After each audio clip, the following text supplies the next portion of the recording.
Calculation of enthalpy of combustion. Enthalpy of combustion मतलब होता है कंबशन के time, during combustion what is the heat energy change, कितना energy change हुआ, कितना चेंज हुआ, एंथैल्पी चेंज हुआ या कितनी हीट चेंज हुई। और डेल्टा एच सी लिखा है बाय यूजिंग बॉम्ब कैलोरीमीटर। अब ये नाम कोई मतलब नहीं है, it's just a calorimeter, it's just a container, rigid container, insulated container. Rigid का मतलब हुआ वॉल्यूम कांस्टेंट, रिजिड वॉल मतलब रिजिड कंटेनर हो गई, वॉल्यूम इज कांस्टेंट। और वॉल्यूम कांस्टेंट होगा तो वर्क डन क्या हो जाएगी, जीरो, सिंपल। इंसुलेटेड है तो बाहर हीट रिलीज नहीं हो पाएगी। Tilak are you there? Yes sir. कर देना बेटा, मैं भी कर दूंगा, आप भी देखिए मिल जाए तो कर दीजिएगा। Delta equal to zero, insulated मतलब हीट बाहर नहीं जा सकती, ठीक है। What is CT, total heat capacity. Total heat capacity का फॉर्मूला लिखा था, heat supplied upon change in temperature, है ना, heat supplied upon change in temperature. तो CT equal to Q upon delta T. Q equal to क्या है, सीटी delta T लिख दिया हमने। मतलब अब डेल्टा टी कैसे निकालेंगे, तो ये थर्मोमीटर है, before combustion, before burning of the substance हमने यहाँ पे टेम्परेचर पहले मेजर कर लिया, फिर बर्निंग हुआ तो हीट रिलीज हुई, हीट रिलीज हुआ तो टेम्परेचर बढ़ गया सिस्टम का, तो T F minus T I कर लिया, तो डेल्टा टी मिल गई। C T will be known, delta T will be calculated, तो Q will be what, this is by definition.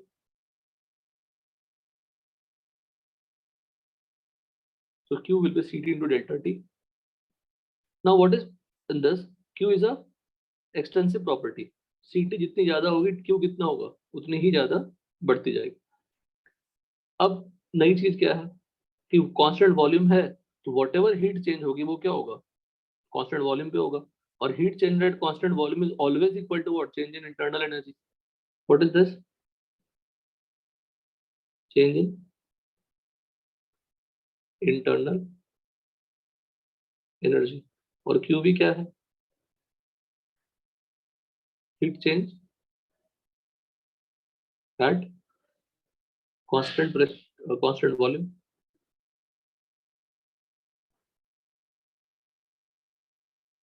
अब यहाँ पे लर्निंग क्या है, जो कैलोरीमीटर था, तो bomb calorimeter works at which principle, eight constant volume. तो जो Q मिला मुझे, क्या बर्न किया हमने, हमने m gram of substance burn किया, m ग्राम बर्न किया। तो m ग्राम को बर्न करने से जो हीट रिलीज हुई उससे टेम्परेचर बढ़ा, तो that Q is what, Ct into delta T. m ग्राम में मोल्स कितने होंगे, m अपॉन कैपिटल M। तो m अपॉन m मोल्स के लिए Q हीट रिलीज हुई, मतलब Q हीट रिलीज क्यों हुई, बिकॉज कंबशन हुआ। तो 1 मोल के लिए Q upon M, Q into capital N upon M, दस। और Q क्या था, Ct इनटू डेल्टा टी। तो 1 मोल के लिए हमने निकाल लिया,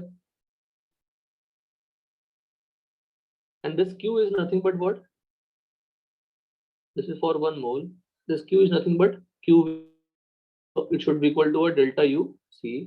तो डेल्टा यू सी क्या है, internal energy change at constant volume, या heat change at constant volume. Internal energy change for combustion, heat change at constant volume, तो डेल्टा यू निकल गया। अब for a chemical reaction, for a chemical reaction delta H क्या था, delta U plus delta n g R T. और delta n g R T आपको निकालना पता है, केमिकल में भी सीखा था हमने, C plus D minus C plus B. तो इस डेल्टा जी को यहाँ पुट करेंगे तो डेल्टा एच मिल जाएगा। तो bomb calorimeter works at constant, works at, वो कांस्टेंट बोलो, वॉल्यूम। कांस्टेंट वॉल्यूम पे जो हीट चेंज होगी वो क्या होगा, डेल्टा यू के बराबर। और डेल्टा यू मिल जाएगा, डेल्टा एन जी रिएक्शन से मिल जाएगा मुझे, तो फिर डेल्टा एच भी कैलकुलेट कर लेंगे।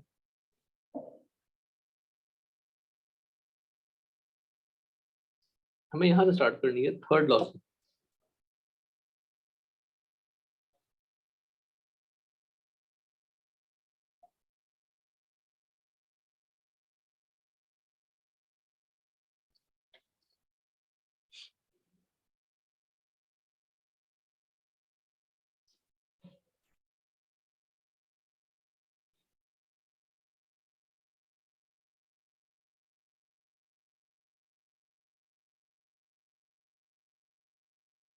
ऋतुराज क्यों ज्वाइन नहीं किया था बेटा, अभी क्यों ज्वाइन कर रहे हो? सर मैं भूल गया था, मैंने तो अभी किया सर। बेटा आधा घंटा पहले हमने इन्फॉर्म किया है ना, क्लास में कहा है कि सब लोग जो ज्वाइन करिएगा हाफ एन आवर पहले। Sorry sir. मेडिकल वाले फिर से हाथ रेस करिए सब लोग।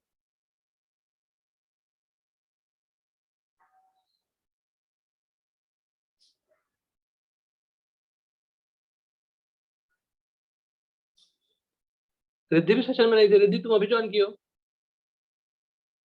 हाँ सर 10 मिनट। क्यों, लेकिन क्या रीजन है? सर मुझे तो अभी भी ठीक से नहीं समझ, क्या? क्योंकि घर पे जरा कनेक्शन की इशू। परम, अभी भी सब लोग ज्वाइन नहीं किए हैं? परम, परम आर यू देयर?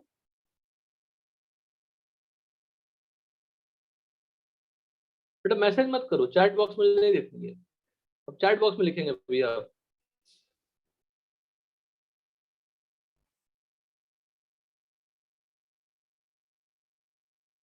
परम are you there?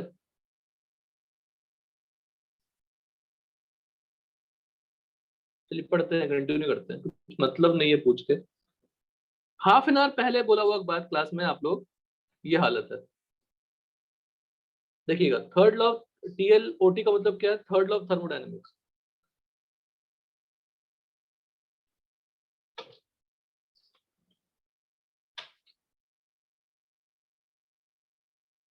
Entropy of perfectly crystalline solid at 0 kelvin is 0। ये लर्निंग है। पहला सबसे बड़ी चीज सीखो पहले।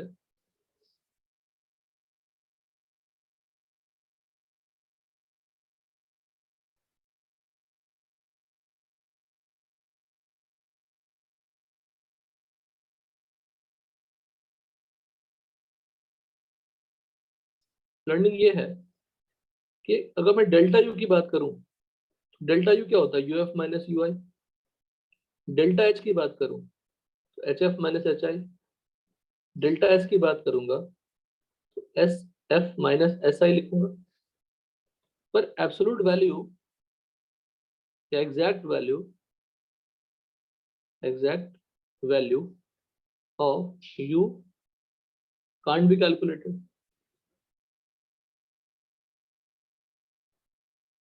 तो यू एफ और यू आई तो निकल नहीं सकता, एच एफ एच आई निकल नहीं सकता। पर delta S equal to S F minus S I है। इसमें हम लोग एस को निकाल सकते हैं। क्यों? क्योंकि अगर मैं ये एस एट टी केल्विन ले लूं और एस एट 0 केल्विन ले लूं, तो 0 केल्विन पे एंट्रोपी क्या होती है? 0 होती है ऑफ परफेक्टली क्रिस्टलाइन सॉलिड की। परफेक्टली क्रिस्टलाइन सॉलिड की। तो डेल्टा एस इस सिनेरियो में इसका इक्वल हो जाएगा टी केल्विन के ऊपर। टी केल्विन पे जो एंट्रोपी होगी वही एंट्रोपी किसके इक्वल हो जाएगी? डेल्टा एस के इक्वल। अगर आपने इनिशियल 0 केल्विन कर दिया तो। एनी डाउट यहां तक? और डेल्टा एस का formula, are you listening everyone? Yes sir. तो डी क्यू अपॉन क्या होता है? टी। और डी क्यू क्या लिख सकते हैं? NC D T upon T लिख सकते हैं ना, NCM D T upon T. Delta is equal to, Shashank हो, शशांक, वैष्णव, हाँ सर। तो ध्यान दीजिए, थोड़ा रिस्पॉन्ड करते हैं फटाफट, ठीक है? अब ग्राफ का ध्यान, ग्राफ देखिए क्या है। जैसे मैंने जो आपको समझाया वही यहाँ लिखा हुआ है, delta should be equal to S at T kelvin minus S at 0 kelvin. तो 0 केल्विन पे 0 होती है किसकी? Perfectly crystalline solid. अगर 0 केल्विन पे कोई परफेक्टली क्रिस्टलाइन सॉलिड नहीं है तो फिर उसका एंट्रोपी 0 नहीं होगा। तो we are talking about only what? Perfectly crystalline solid. अब 0 से ए सॉलिड का टेम्परेचर क्या हो रहा है? बढ़ रहा है। 0 ओ से ए सॉलिड, बी से सी लिक्विड, डी से ई गैस। और ए से बी में क्या हुआ? Face transformation. ए से बी में क्या हुआ? सॉलिड से लिक्विड में ट्रांसफॉर्मेशन हुआ।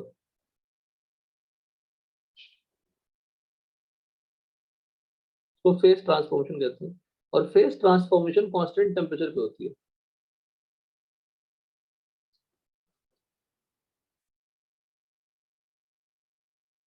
कांस्टेंट, तो ग्राफ आपका वर्टिकल है। सिमिलरली C टू D क्या है? Liquid to gas. ये भी phase transformation at constant temperature. ये कौन से टेम्परेचर पे होगा? मेल्टिंग पॉइंट पे। ये कौन से टेम्परेचर पे होगा? Boiling point. वेपर कह सकते हैं, गैस मतलब वेपर। अब 0 से A में, 0 से स्टार्ट किया तो 0 से A क्या लिखेंगे? अगर देखा जाए तो डेल्टा एस क्या लिखेंगे? S at T Kelvin minus S at 0 Kelvin. This should be equal to what? ST. तो जो डेल्टा एस है वही क्या बन जाएगा? एंट्रोपी। समझ गए वैष्णव? क्लियर है यहाँ तक? Yes, sir. बोलो। तो delta S is written as S T minus S zero. S zero, zero से टी तक इंटीग्रेट करोगे तो एन सी पी। अब सीपी क्यों लिखा जबकि आपको मैंने यहाँ नोट्स में एनसीएम लिखा? डीक्यू का फॉर्मूला क्या होता है? जो हम एंट्रोपी कर रहे हैं कैलकुलेशन वो कांस्टेंट प्रेशर पे कर रहे हैं, राइट? कांस्टेंट प्रेशर डीक्यू क्या बन जाएगा? डीक्यूपी। और एनसीएम क्या बन जाएगा? NCP D. तो जो पूरा वर्किंग है वो कांस्टेंट प्रेशर पे कर रहे हैं। तो N C solid D T upon T, 0 to T. तूने पेपर भेजा क्या राजेश? तो सेमेस्टर का? हाँ हाँ हाँ भेजा है। हाँ, तभी देखा बेटा। ये तो गजब 3 पेज का लिस्ट है, लास्ट में कुछ नहीं है।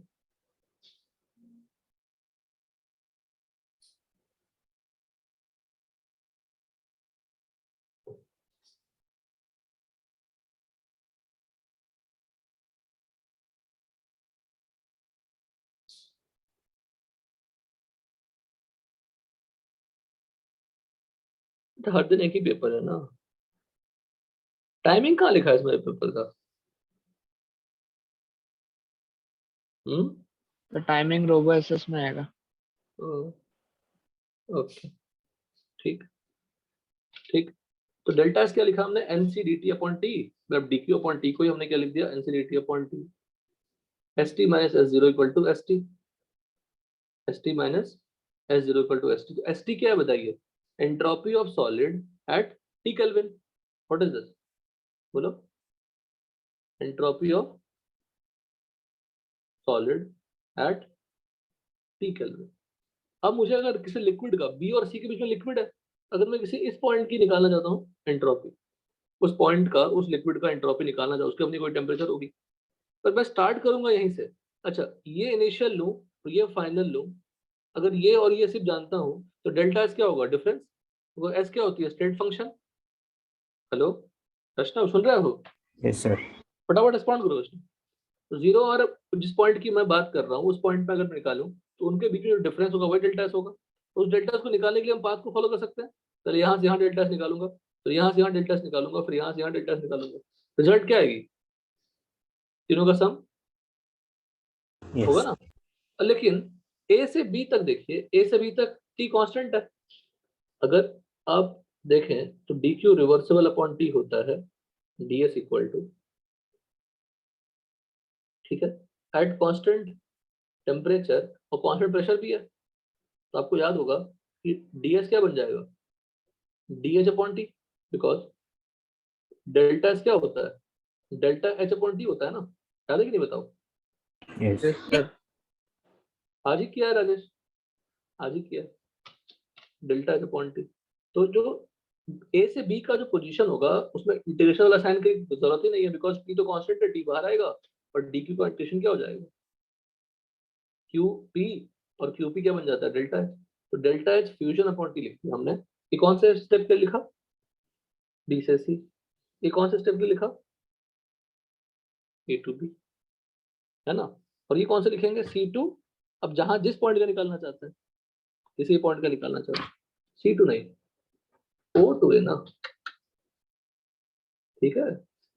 ये ओ टू ए, ये ए टू बी, और ये बी टू। जिस पॉइंट पे निकालना चाहते हो वो पॉइंट कुछ भी हो सकता है ना। ये पॉइंट कौन सी है? यहाँ पे मेल्ट होना स्टार्ट हुआ तो यहाँ का टेम्परेचर क्या होगा? टीएमपी। तो 0 टू टीएमपी लिख दिया, plus delta H fusion upon T, melting point, enthalpy of vaporisation, enthalpy of fusion वही यहाँ यूज होगी। यहाँ पे एंथैल्पी ऑफ फ्यूजन यूज होगी अपॉन टी, मेल्टिंग है। Plus T melting to T, वो टी कोई भी हो सकता है। तो इस पॉइंट का एंट्रोपी निकालने के लिए मुझे ओरिजिन से स्टार्ट करनी पड़ेगी, वहां तक डेल्टा एस निकालूंगा, and that delta S will be S T minus S zero kelvin, and that should be S T. Any doubt? No sir. ये टी किसका है?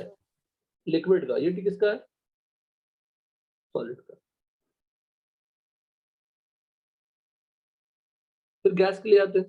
तो गैस के लिए फिर से अगर गैस यहाँ पे निकालूंगा मैं, ये गैस का यहाँ निकालना चाहता हूँ, फिर से स्टार्ट कहाँ? एंट्रोपी निकालना चाहता हूँ, वहां पे चेंज नहीं। तो change will be what? S at T kelvin minus S at zero kelvin, और जीरो केल्विन पे क्या होती है? जीरो। और टोटल सम क्या होगा? Delta S one plus delta S two plus delta S three कितने हैं? Delta S one, delta S two, delta S three, delta S four, delta S five. कितने टर्म आएंगे? 5। सिर्फ सॉलिड रखो तो कितना टर्म आता? सिर्फ एक ही आता। लिक्विड है तो कितना आता? 1 2 3 3। आते। और गैस हो तो कितने आते? 1 2 3 4 5 ऑड नंबर। मतलब मुझे तो राजेश ये लगता है कैसे भूल सकते हैं, मतलब कोई भी कैसे भूल सकते हैं। चलिए, तो 5 आ गए, 1 3 5। तो फिर से ओ ए, ओ ए क्या होगा बताओ? NCP what? Solid upon T dt, वही सेम चीज रिपीट होगी ना। O2 TMP। ए बी क्या होगा? Delta S fusion. Upon TMP। BC क्या होगा? NCP NCP solid upon liquid. हाँ, टीडीटी। लिक्विड। हाँ sir, liquid. Integration TMP to T boiling point होगा ना। Yes sir. बॉइलिंग पॉइंट तक जाएंगे तभी तो बॉईल करेंगे, उसके पहले तो बॉईल नहीं करेंगे। फिर उसके बाद तो आपका ये आ गया, उसके बाद ये आ गया, and that should be written as what? S at T kelvin. किसका? लेकिन गैस का। This should be written as what? This for gas. इतने पार्ट करने पर कभी नहीं पूछते, डोंट वरी, पूछ लेंगे तो कर लीजिएगा। मेडिकल में तो नहीं पूछते, सिर्फ पूछेंगे entropy of perfectly crystalline solid क्या होती है? Zero, at zero kelvin. जो परफेक्टली क्रिस्टलाइन नहीं बनाते हैं उनका एंट्रोपी जीरो नहीं होता, उसको रेसिडुअल एंट्रोपी कहते हैं, at zero kelvin, residual entropy. और नेक्स्ट सेक्शन है थर्मोकेमिस्ट्री। बहुत ही आसान टॉपिक जो हमने बॉन्ड हेवर साइकिल में पढ़ा था, same to same application will be here. Do you remember बॉन्ड हेवर साइकिल? किसको याद है? NaCl का बनाया था बॉन्ड हेवर साइकिल, MgCl2 का, ALN का। किसी को बॉन्ड हेवर साइकिल याद है? हाँ sir. Could you please write the bond level cycle for NaCl? लिख सकते हैं अशनव?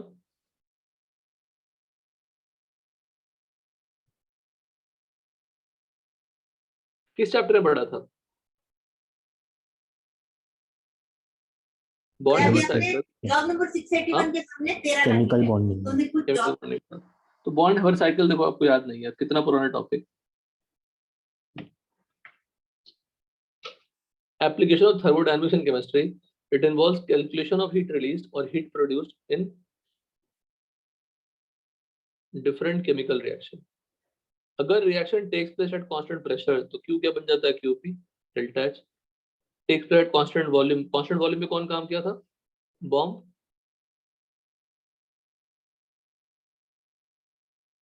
Calorimeter delta U। लेकिन मैक्सिमम रिएक्शन कब होती है? कांस्टेंट प्रेशर पे होती है। क्यों होती है कांस्टेंट प्रेशर पे? बिकॉज ओपन एटमॉस्फेयर में कुछ भी काम करेंगे तो प्रेशर कांस्टेंट रहेगा, that's why it is constant pressure. तो जो हमारा जो Q होता है during a reaction, whatever Q is involved, that is delta H, it is not delta U। until unless आप रिएक्शन को कंडक्ट करा रहे हो closed rigid container. if not mentioned, consider at constant pressure. Not mentioned, consider at constant pressure. Now, heat of reaction equal to heat change during reaction. Enthalpy of reaction, enthalpy change reaction, सब क्या होती है? Same ही होती है। Heat of reaction का मतलब heat change, कितना absorb हुआ कितना रिलीज हुआ, the amount of heat released or absorbed, that is heat of reaction. Delta symbol क्या है, डेल्टा एच आर और delta R H, delta H R और delta R H.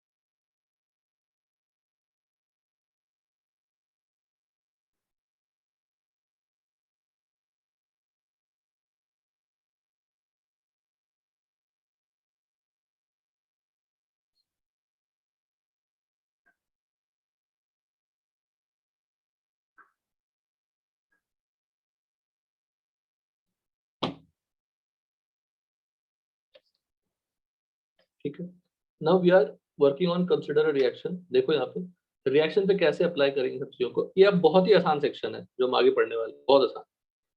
HM is molar enthalpy. अच्छा, enthalpy निकाल सकते हैं किसी का हम लोग एग्जैक्टली?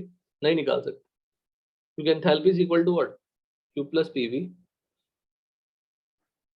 U निकाल नहीं सकते, H भी निकाल नहीं सकते, तो H निकाल नहीं सकते, तो बाय डेफिनेशन लिख सकते हैं बट निकालना पॉसिबल नहीं है। कंसिडर अ बैलेंस रिएक्शन, तो ये सिर्फ थ्योरेटिकली पढ़ने वाले हैं, इसकी एप्लीकेशन नहीं होने वाली। AA plus BB giving CC and DD। तो डेल्टा H क्या होती है, चेंज। तो during reaction what is change in enthalpy, तो what is the final product, this is final state, this is initial state, तो इनिशियल माइनस फाइनल ही तो delta H होगा ना। तो enthalpy of products, what is this, enthalpy of products minus enthalpy of reactants. निकाल नहीं सकते, लिख तो सकते हैं इक्वेशन के फॉर्मेट में समझने के लिए। तो HM को लिख दिया molar enthalpy, enthalpy of 1 mole, enthalpy 1 mole. तो HM is enthalpy of 1 mole of C into C. If I follow the balance reaction C, D के कितने मोल्स हैं, D into HM of D। हाँ, यहाँ पे तो गलती लिख दिया सिंबल उन्होंने, यहाँ पे क्या होगा, कैपिटल D, कैपिटल HM किसका, A का, HM किसका, B का। ठीक है, C into HM of C, D into HM of D, ये टोटल एंथैल्पी ऑफ प्रोडक्ट हो गई। A into A क्या है, moles of A, HM comma A क्या है, molar enthalpy of A plus B into molar enthalpy of B। तो enthalpy of product minus enthalpy of reactants, that will be delta H। But by definition ये सही है, पर HM निकाल ही नहीं सकते। जब HM निकाल ही नहीं सकते, फॉर्मूले से डेल्टा H निकालना पॉसिबल नहीं होगा। बस लिख सकते हैं नोटबुक पे कि यहाँ से enthalpy of product minus enthalpy of reactant, because HM को निकाल ही नहीं सकते, exact value of HM is not possible to calculate. लेकिन एक चीज देखिए, अगर मैं उसी HM को डेल्टा HF से रिप्लेस कर दूं, डेल्टा HF से, उसको एंथैल्पी ऑफ फॉर्मेशन कहते हैं, एंथैल्पी ऑफ फॉर्मेशन। ये भी बताया था बॉन्ड ओवर साइकिल में, अर्श ने बताया था क्या? हाँ सर। तो ये कुछ नया नहीं बता रहा हूँ, सब बताया हुआ है। मैंने कहा चैप्टर ही आसान है, हेस लॉ पे बेस्ड है कुछ नहीं। Enthalpy of formation, enthalpy of formation is always defined for 1 mole. तो C into delta H F C क्यों किया, क्योंकि C moles of C form हुआ, और डेल्टा एच एफ सी क्या है, enthalpy of formation of 1 mole of C। तो D into मतलब HM को हमने डेल्टा क्यों रिप्लेस किया, कैसे रिप्लेस किया, not telling you now, just पहले फॉर्मूला रिलेट करिए। ऊपर का तो फॉर्मूला बाय डेफिनेशन आ गया कि डेल्टा एच तो चेंज होती है, चेंज मतलब फाइनल माइनस इनिशियल होती है। फाइनल क्या है, प्रोडक्ट है, इनिशियल क्या है, रिएक्टेंट है। प्रोडक्ट में डेल्टा एच निकालने जाओ उस फॉर्मूले से तो निकाल ही नहीं सकता, because exact value of H निकालना पॉसिबल ही नहीं है।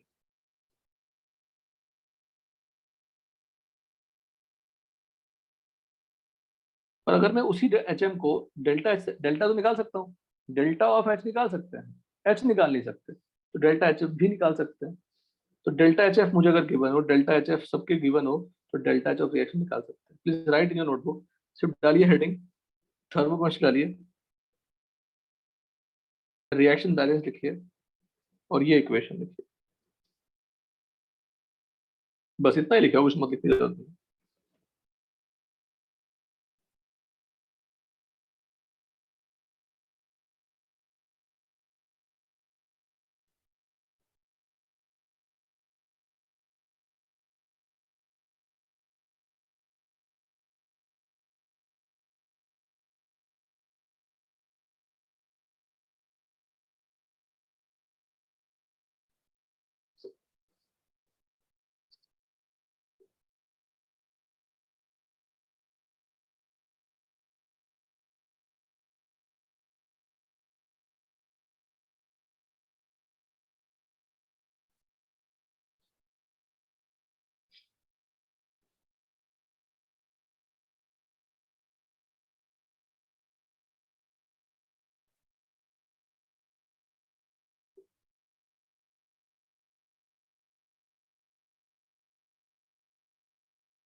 क्लियर है formula?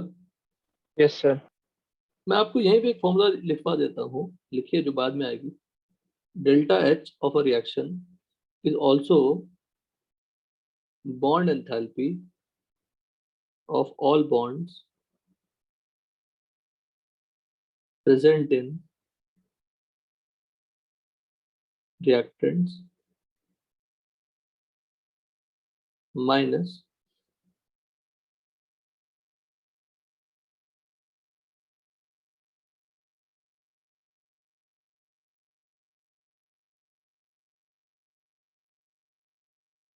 bond enthalpy of all bonds present in the products.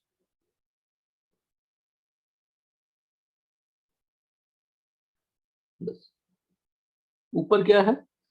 Product minus reactant है, delta H F of product minus all enthalpy और enthalpy of formation of product minus reactant, यहाँ पर reactant minus product, ये difference.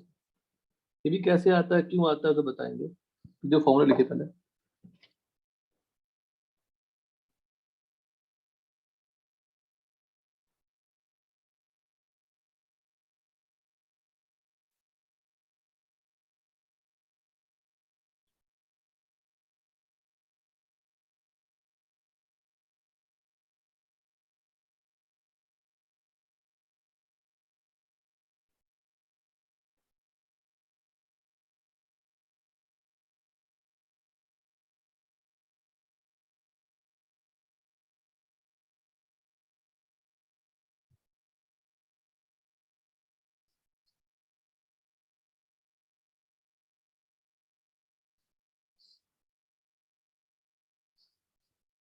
हो गया formula लिखा हुआ?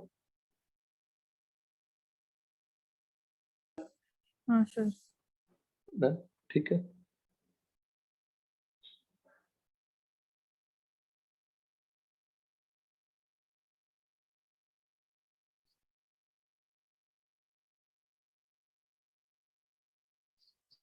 तो दो फॉर्मूले हैं डेल्टा की जो बार बार यूज होगी, और भी फॉर्म में आप कन्वर्ट कर सकते हैं। Right in terms of enthalpy of combustion also delta, किसी भी रिएक्शन का। अब देखिए एंथैल्पी ऑफ फॉर्मेशन का डेफिनेशन यहाँ पे बोलूंगा, मैं आपको डेफिनेशन बताता हूँ। Definition from state board text book. Now what is enthalpy of formation? सबसे पहले वैसा तुम्हें याद होगा कि for every enthalpy I told you to make a general format, enthalpy change when 1 mole of, कुछ ऐसा बताया था कि enthalpy of reaction हो, enthalpy of combustion हो, enthalpy reaction नहीं, enthalpy of combustion, enthalpy of sublimation, कोई भी enthalpy जो जिसका नाम दिया हुआ है, enthalpy of combustion, enthalpy of solution, dilution, सभी में जो कंपोनेंट लेंगे, जो सब्सटेंस लेंगे, वो कितना लेंगे? 1 मोल लेंगे। एंथैल्पी चेंज 1 मोल ऑफ, ये सब में फिक्स है in the definition of all the enthalpy of reaction. Enthalpy change 1 mole of substances form, इसका डेफिनेशन बनाना है हमको एंथैल्पी की। तो enthalpy change when 1 mole of substance is form from its constituent elements, किससे बनना चाहिए? उसके अपने कॉन्स्टिट्यूएंट एलिमेंट से बनना चाहिए, present in standard state, present in standard state.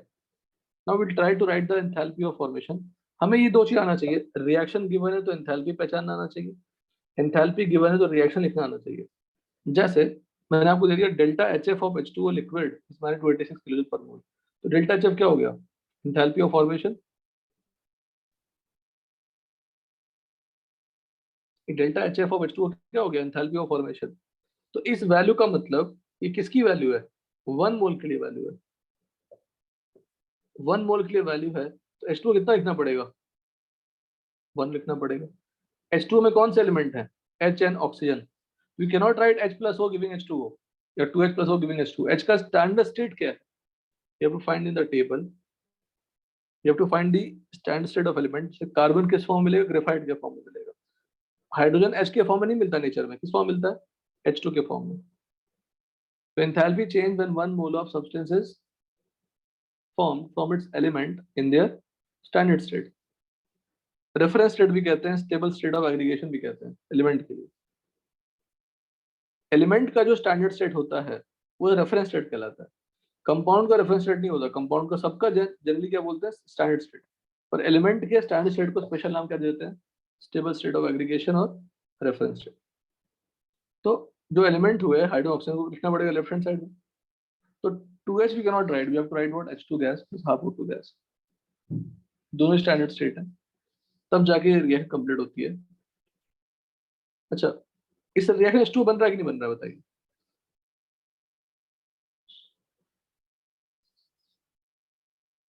Next वाले में H2 बन रहा है कि नहीं? यस अगर नेक्स्ट वाले में H2 बन रहा है, हेलो,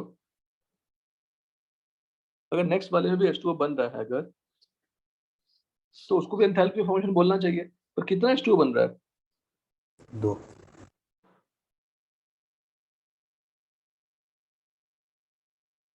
2 बन रहा है, तो उसको लोग एंथैल्पी फॉर्मेशन नहीं बोलेंगे ना।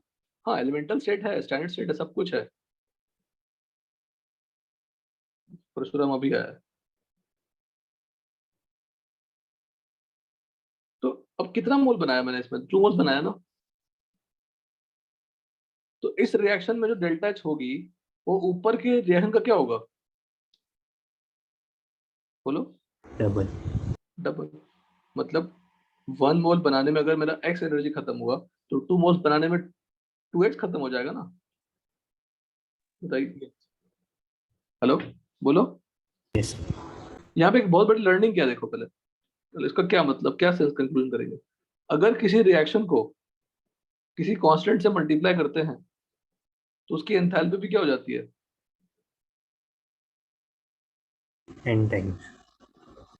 n टाइम, मतलब मल्टीप्लाई हो जाएगा। Any doubt? बोलो। नो फिर डिवाइड करूंगा तो एंथैल्पी भी क्या हो जाएगी? डिवाइड, या एनी एक्सटेंसिव प्रॉपर्टी में सब काम सेम होगा। If you perform a mathematical operation on any extensive property, it will be reflected on what? Enthalpy नहीं, एक्सटेंसिव प्रॉपर्टी। उसका एग्जांपल यहाँ पे एंथैल्पी है। Are you getting it? कोई भी एक्सटेंसिव प्रॉपर्टी में अगर आप लगाओगे तो सेम रिजल्ट आएगी।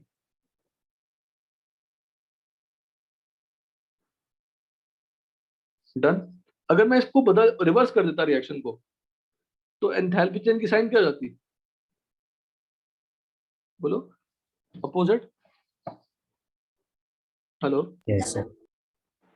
अच्छा, रिवर्स करने का मतलब क्या से मल्टीप्लाई करना?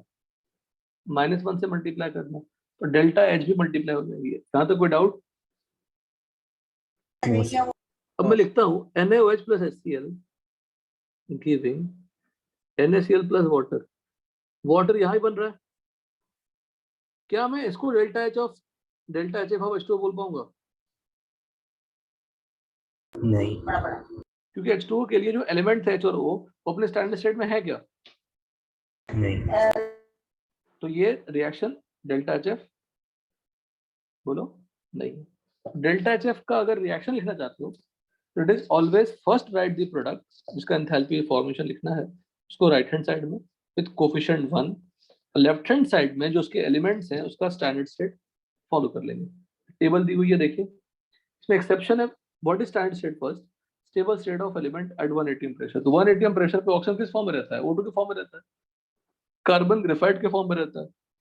अच्छा अच्छा, संसार में ज्यादा ग्रेफाइट मिलता है, ज्यादा डायमंड मिलता है? दोनों एलोट्रॉप्स हैं कार्बन के. ज्यादा क्या मिलता है इजीली अवेलेबल? ग्रेफाइट. अगर डायमंड मिल जाता तो डायमंड की कोई वैल्यू होती क्या? कुछ नहीं होती. तो स्टेबल फॉर्म कौन सा है? ग्रेफाइट है. P4 स्टेबल नहीं है. ब्लैक फॉस्फोरस ज्यादा स्टेबल होती है, पर P4 को हम लोग स्टैंडर्ड स्टेट लेते हैं.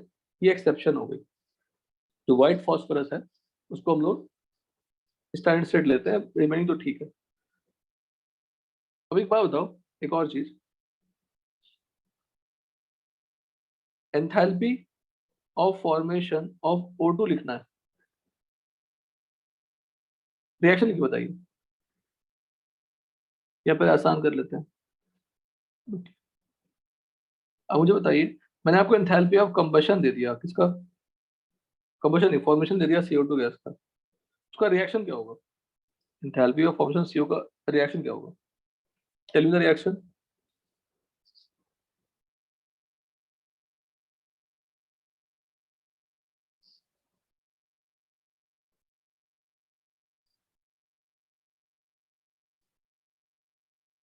है ना, और एक C+O2. मुझे हमारे अलग है. बोलिए. मेरे को C+O2. पता है, पहले आप C+O2 से बोलने से नहीं होगा ना बेटा. You have to mention the physical state. You have to mention कि किस फॉर्म में मिलता है. तो C ग्रेफाइट बोलनी पड़ेगी ना. नहीं, सबसे पहले तो ये लिखना पड़ेगा. देखिए अभी आ रहे हैं ये. कैसे हम हाफ एन भूल सकते हैं? यही सबसे बड़ी मिस्ट्री है. अब भूल गए तो अब क्या करें हम. ठीक है, CO2 गैस सबसे पहले 1 मोल कर दिया. फिर हम लिखेंगे कार्बन किस फॉर्म मिलता है? ग्रेफाइट. दिस. अब बताना.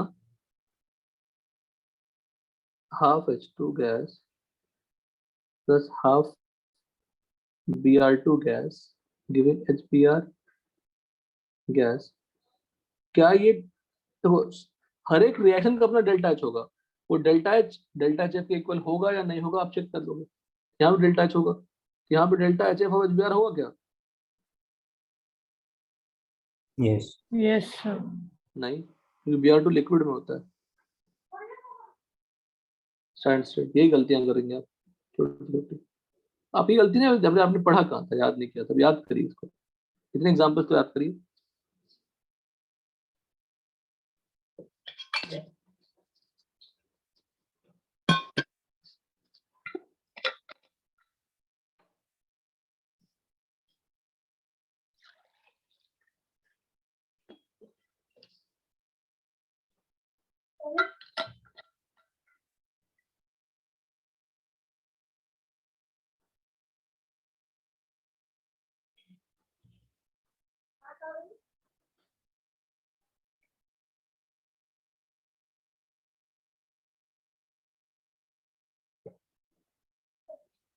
याद हो गया?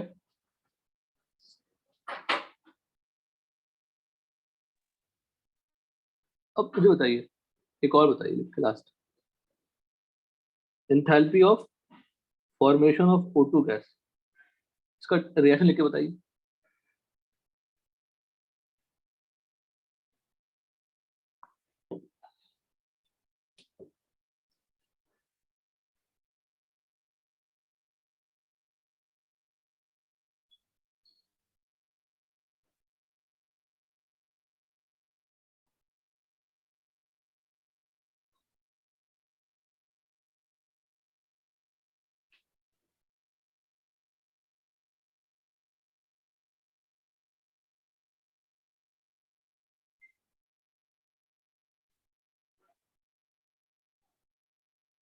रिएक्शन बताइए, जल्दी बोलो प्रश्न, टाइम मत लो. Half O2 gas plus half O2 gas.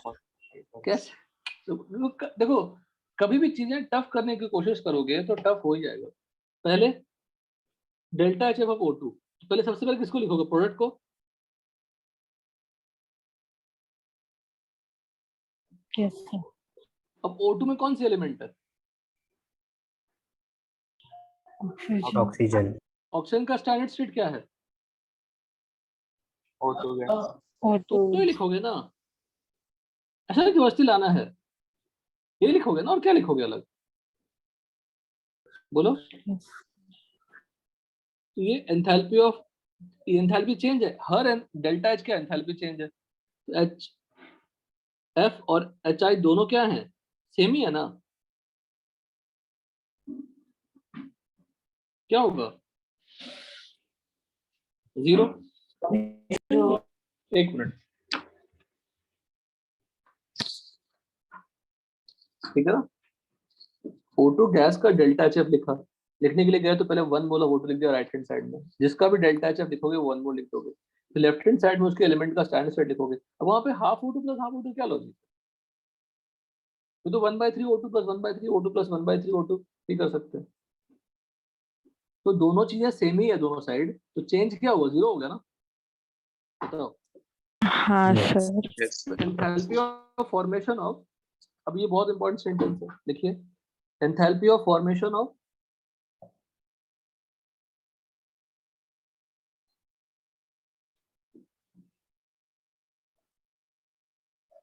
Elements in their standard state क्या हो जाएगी? 0। तो कहीं भी enthalpy of formation of element in their standard state दिखेगा, वो क्या हो जाएगा? 0 हो जाएगा। Delta H F of carbon graphite क्या लिखोगे? Carbon graphite from what? Carbon graphite. और delta H F of diamond लिखोगे तो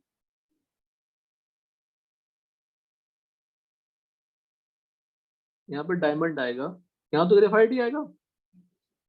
ये क्या होगा? 0, पर ये 0 होगा क्या? No sir. Done.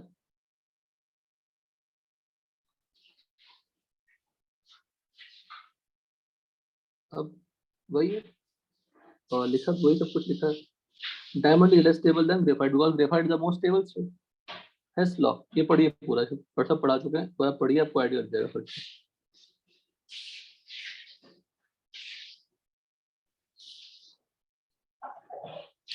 हेस लॉ याद है कि नहीं? बताओ वैष्णव, एक पाथ से जाओ या किसी भी पाथ से जाओ, डेल्टा एच क्या रहेगी? सेम रहेगा। Because delta H state function होती है, तो हम पाथ से क्या मतलब है? पूरा पूरा देखिए फटाक से, क्विक देखिए।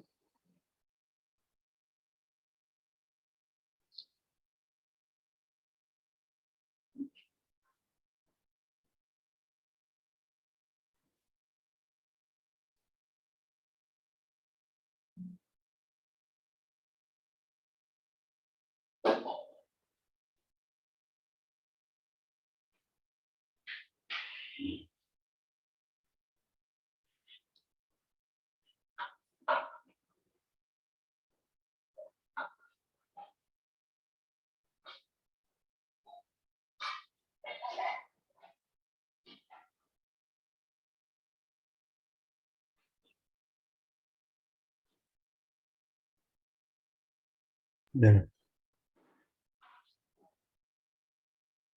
Done sir. डन। तो मैं समझा देता हूँ। ए से बी बनाने में जो डेल्टा एच हुआ वो क्या होगा? H B minus H A.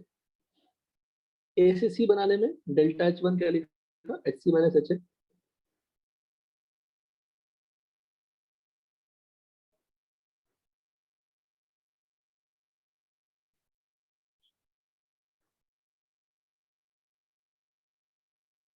C से बी बनाने में delta H two H B minus H C.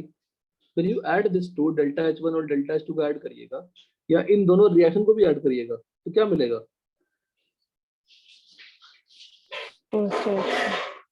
One. To का डेल्टा एच क्या है? Delta H one. थ्री का डेल्टा एच क्या है? Delta H to. ऐड करिए, क्या मिल रहा है?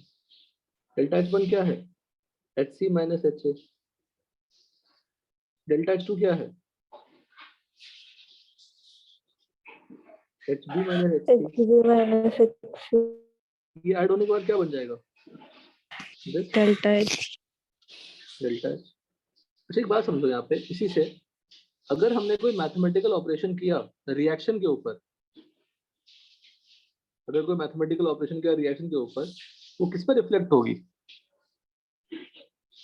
एंथैल्पी। एंथैल्पी। हमने दो रिएक्शन को ऐड किया तो एंथैल्पी भी ऐड हो गया ना फाइनल रिएक्शन के लिए। बताइए, to obtain one we have added 2 and 3।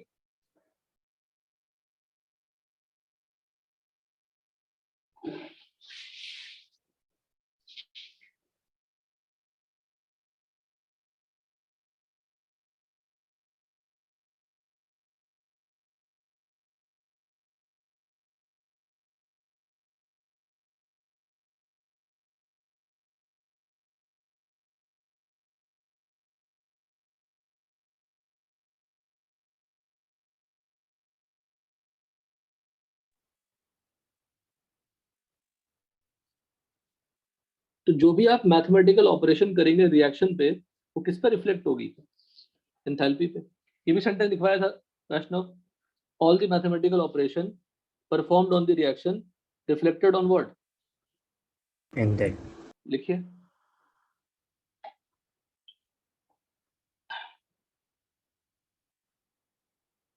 अगर आपने -1 से मल्टीप्लाई किया तो डेल्टा H1 भी माइनस मल्टीप्लाई, रिवर्स किया तो रिवर्स हो जाएगी, रेसिप्रोकल हो जाएगी। कांस्टेंट से मल्टीप्लाई किया तो कांस्टेंट से मल्टीप्लाई हो जाएगा एंथैल्पी पे।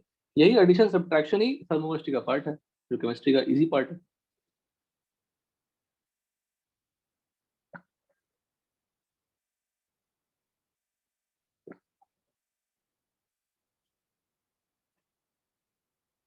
डन।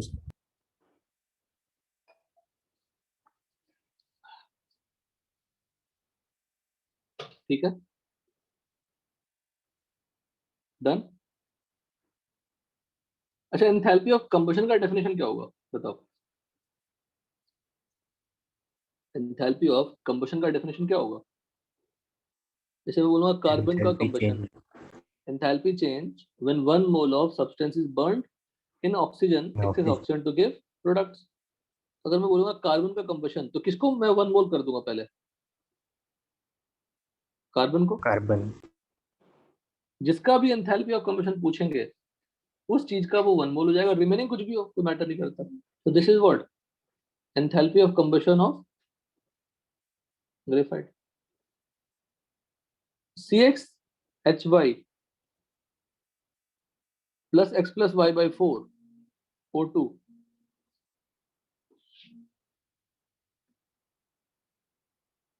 ये रिएक्शन याद होगा आपको?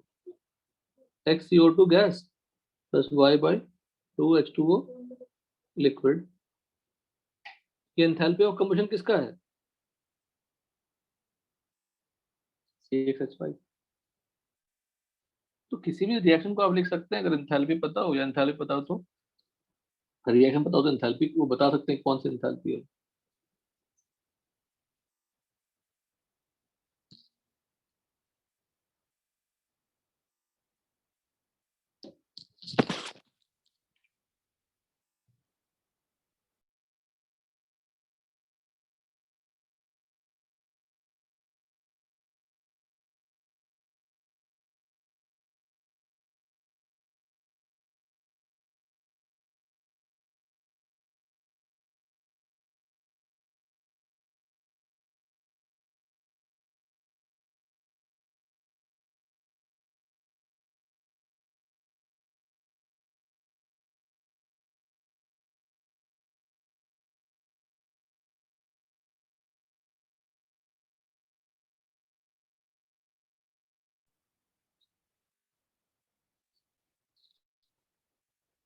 ठीक है, इस क्वेश्चन को करिए सब लोग। सिंपल सा क्वेश्चन है, बहुत सिंपल। हेस लॉ लगानी है, बट हेस लॉ वही एडिशन सब्ट्रैक्शन मल्टीप्लिकेशन वही काम करना है।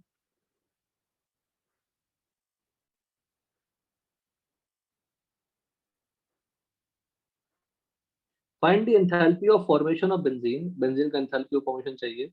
If enthalpy of combustion of carbon graphite H2 gas benzene liquid are XY Z, तो XY Z के टर्म में आंसर चाहिए। बताइए।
तो ऐसे क्वेश्चन को सॉल्व करने का के लिए सबसे पहले एक्स वाई जेड क्या दिया हुआ है, enthalpy of combustion. So write the reaction first, also write the reaction for which you want to form, you want to get enthalpy of formation of benzene. तो सारे रिएक्शन लिखिए पहले, तीन का दिया हुआ, एक का नोन है, तीनों का आपस, तीनों से डेफिनेटली फोर्थ वाला रिएक्शन बनता होगा। जैसे हमने ऊपर वाले केस में 1 + 2 3 लाया था, यहाँ पे तीन रिएक्शन का डेल्टा एच गिवन है, तो फोर्थ रिएक्शन का डेल्टा एच निकालना है by doing some mathematical operation. Quickly do it.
हो गया।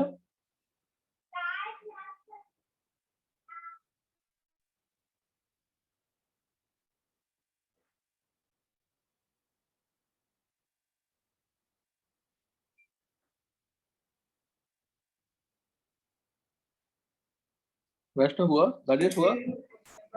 Sir, z minus 6x minus 3y. सही है बट साइन में गड़बड़ है कुछ, प्लीज वेरीफाइड। बिल्कुल सही है लेकिन बस साइन गड़बड़ कर दिया आपने सॉल्व में।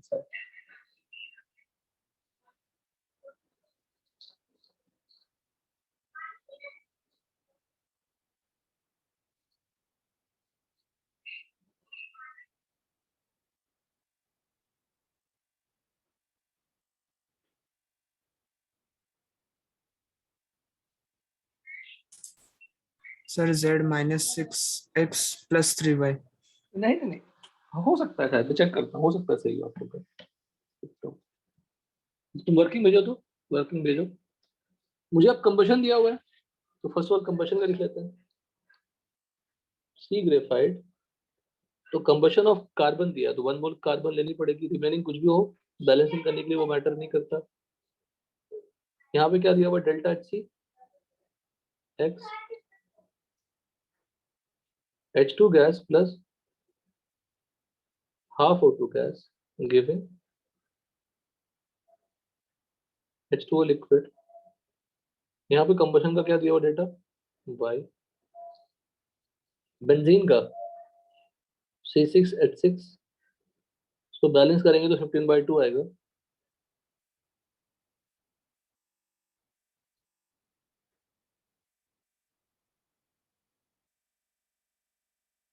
तो कंबशन क्या दिया हुआ है, ये 1 ये 2 मान लेते हैं, ये 3 मान लेते हैं, Z। ये फर्स्ट रिएक्शन, ये सेकेंड रिएक्शन, ये third reaction. What is the fourth reaction, enthalpy of formation of benzene. Enthalpy of formation of benzene सबसे पहले क्या लिखनी पड़ेगी, 1 मोल बेंजीन। अब में कौन कौन से एलिमेंट है, कार्बन, कार्बन का स्टैंडर्ड स्टेट फॉर्म क्या है, ग्रेफाइट प्लस हाइड्रोजन। तो हमें इसका वैल्यू निकालना है बाय यूजिंग व्हाट 1 2 एंड 3। अरे क्लियर है, Yes, sir. बस यही काम करना है। तो करने क्या करें बताइए, कैसे अप्रोच करें, क्या किया आपने। सर मैंने delta H P minus delta H R किया। Delta H P minus delta H R वो भी चलेगा, वो भी चलेगा, पर डेल्टा एच पी तो दिया, डेल्टा एच एफ तो दिया ही नहीं ना, डेल्टा एच एफ दिया है क्या,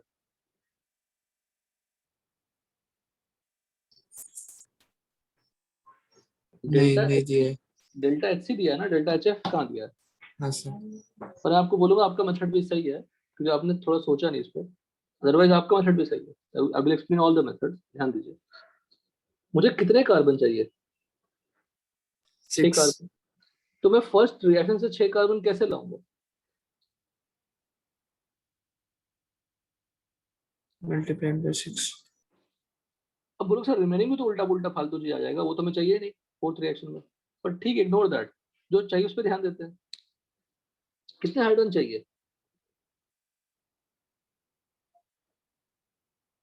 3, और दोनों में कार्बन और हाइड्रोजन लेफ्ट हैंड साइड ही है, फोर्थ में भी दोनों लेफ्ट हैंड साइड है।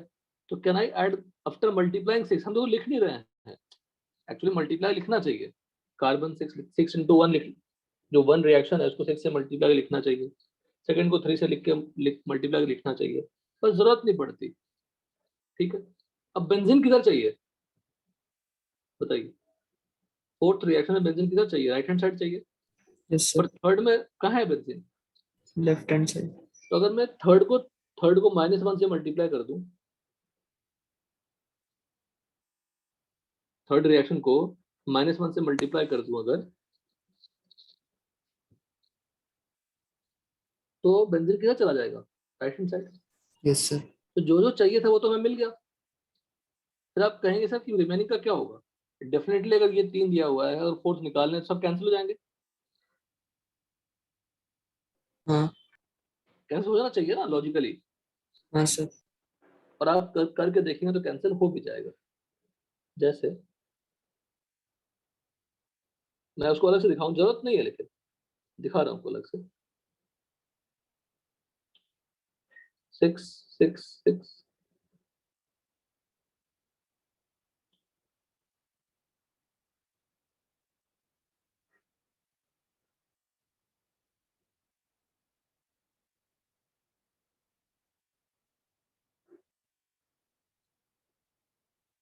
3 3/2 3,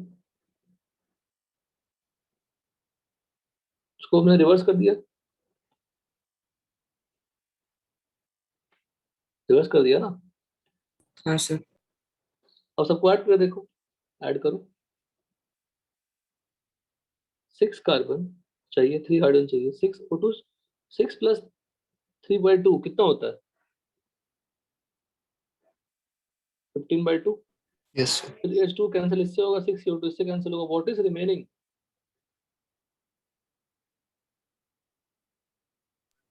required reaction. Required reaction, very good answer, required reaction. तो रिक्वायर्ड रिएक्शन मतलब कौन सा रिएक्शन? फोर्थ।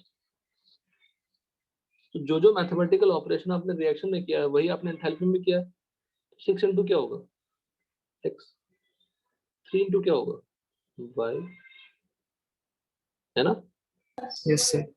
और यहाँ पे क्या होगा? Minus Z. z, और ये कौन सा होगा? Delta H F of, very simple, very clear हो जाना चाहिए सबको। तो क्या हो गया? Yes, sir. 6x plus 3y minus z equal to this। आ गया? एनी डाउट किसी को? No, sir. This is the best method. मतलब कुछ पता नहीं है, रिएक्शन का एंथैल्पी लिख दिया और फिर 1 2 3 कैंसिल करके निकाल लिया। अब जो राजेश जिस मेथड से किया मैं उसकी बात बताता हूँ।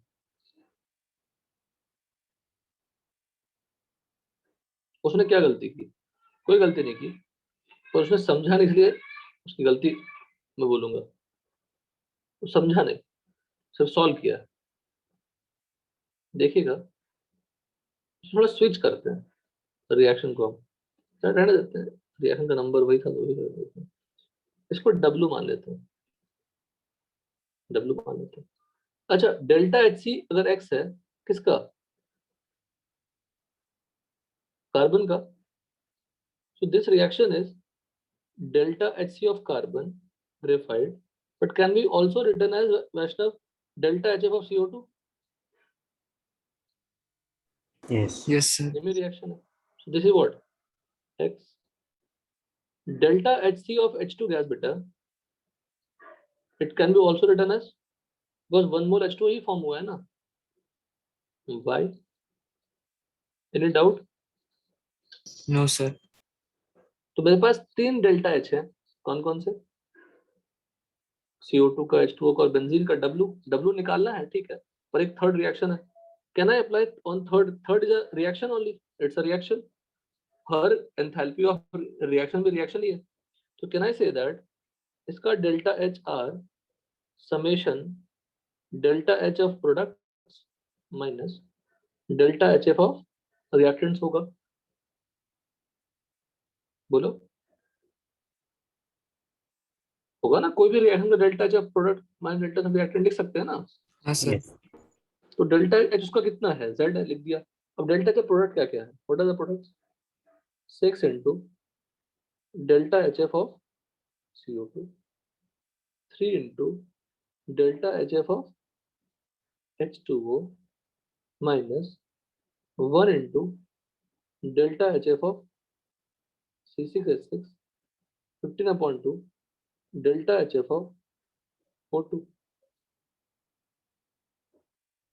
Z इक्वल टू क्या होगा? 6 into X प्लस 3 into क्या होगा? Y होगा ना? हाँ, और ये sir. क्या होगा? W। ये क्या होगा? HF ऑफ O2 दिया नहीं है, पर लेके क्या लेना पड़ेगा? O2 क्या है? स्टैंडर्ड स्टेट है ना? Yes, sir. उसका डेल्टा H क्या होता है? किसी एलिमेंट का उसके स्टैंडर्ड स्टेट में क्या डेल्टा H होता है? 0. 0।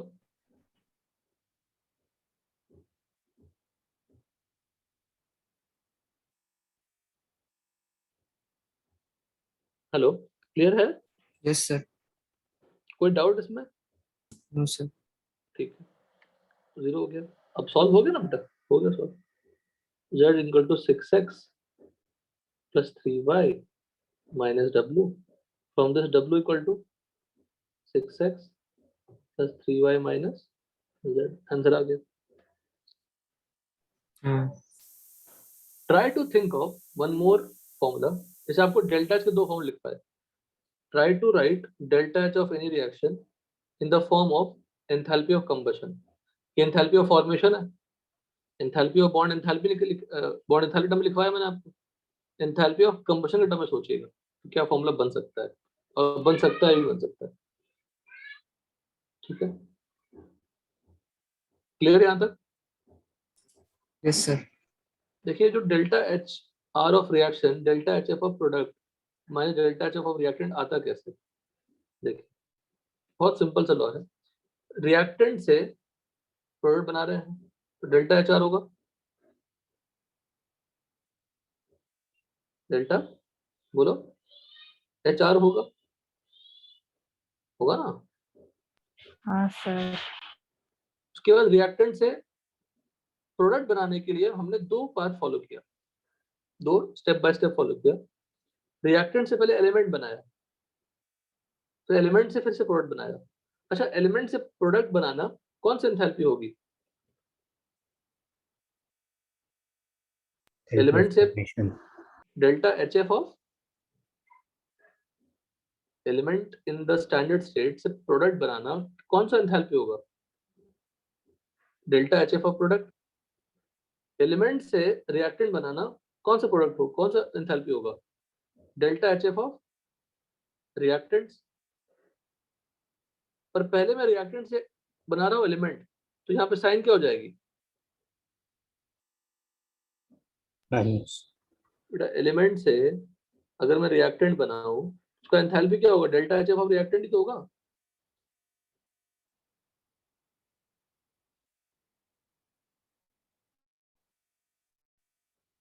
ठीक है,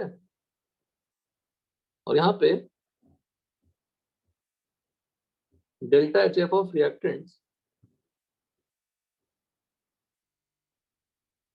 कब होगा? जब एलिमेंट से रिएक्टेंट बनाएंगे। तो अगर रिएक्टेंट से एलिमेंट बनाऊंगा तो साइन क्या हो जाएगी?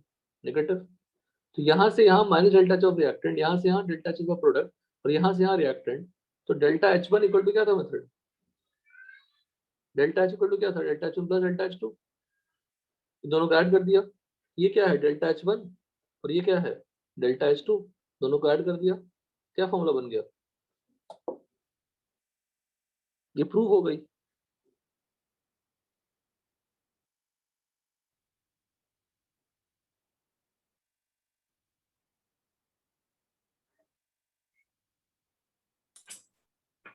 क्लियर है यहाँ तक? ये प्रूव Yes, हो गया। sir. ये बहुत सिंपल सा बेसिक सा प्रूव हो गया बाय यूजिंग हेस लॉ। यहाँ तक रखेंगे राजेश, यहाँ तक रखो। बॉन्ड एंथैल्पी का फिर से नया चीज स्टार्ट हो जाएगी। Okay, sir. ये पूरा सेक्शन आपको कहाँ तक रिवाइज करनी है? पेज नंबर 47 तक करना है। कुछ दम नहीं है इसमें, ऐसा ऐसा अलग अलग एंथैल्पी बतानी है, अलग अलग थ्योरी बतानी है, खत्म हो जाएगा। आप चाहे तो खुद भी खत्म कर सकते हैं, कोई दम नहीं है, सब में हेस लॉ लगानी है। सिर्फ अलग अलग डेफिनेशन है, bond enthalpy, enthalpy of atomization, enthalpy of solution, enthalpy of neutralization, सबकी अलग अलग डेफिनेशन है, सबको फॉलो करना है। ठीक है, हाँ थोड़ा चेंजेस सुनिएगा। हेलो कल्याण डोंबिवली वाले, अक्षत, Yes, sir. अक्षत सुन रहे हो? Yes sir. शशांक, वैष्णव, धनिल, हाँ सर। Yes, Monday sir. को 7:30 से क्लास नहीं है शायद, नवीन से रख रहे हैं क्लास क्या? हाँ ट्राई सर, बोले क्या बेटा? बोले थे सर। हाँ वो हमसे पूछे तो उनका 7:30 to 9 रखेंगे आपका। मेरी क्लास 11:30 to 1 हो जाएगी, ठीक है? मंडे को, यस सर। मंडे को 11:30 to 1। और जो केवीपीआई देने वाले हैं मेडिकल में, जे वाला बैच नहीं, मेडिकल में जो भी केवीपीआई देने वाले हैं वो ज्वाइन कर सकते हैं 11:30 to 1। Okay, sir. ठीक है, विल डिस्कस इलेक्ट्रो वाला पार्ट।